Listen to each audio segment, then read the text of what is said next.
एक बार की बात है। किसी गांव में एक साधु रहा करता था। वो जब भी नाचता था तब भी बारिश होती थी।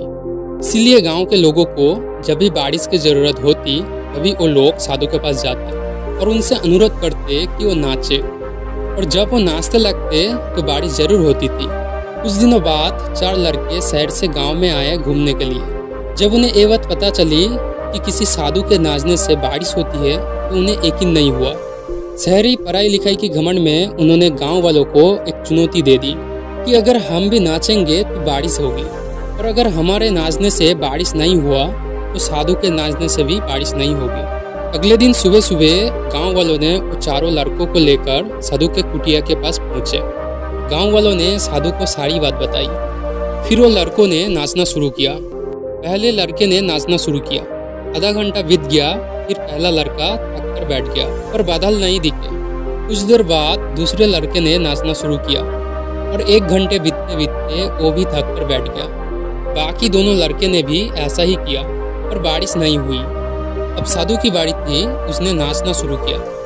1 घंटा बीत गया पर बारिश नहीं हुआ। साधु फिर भी नहीं रुका, वो नाचता ही रहा। नाचते नाचते 2 घंटा बीत गई पर बारिश नहीं हुई। फिर 4 घंटे बीत गया पर बारिश नहीं हुई, लेकिन साधु तो रुकने का नाम ही नहीं ले रहा था। धीरे धीरे शाम ढलने लगी कि तभी बादल का आवाज सुनाई दी और थोड़ी देर बाद जोरों की बारिश होने लगी। ये देखकर चारों लड़के दंग रह गई और तुरंत साधु से क्षमा मांगी।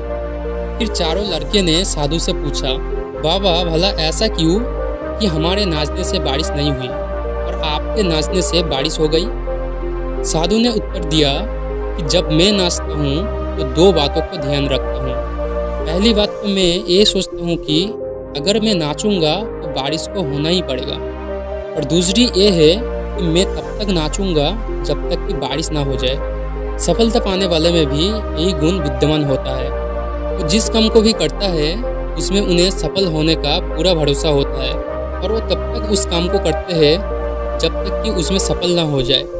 इसलिए अगर हमें सफलता हासिल करनी है तो इस साधु के तरह ही अपने लक्ष्य को प्राप्त करना होगा।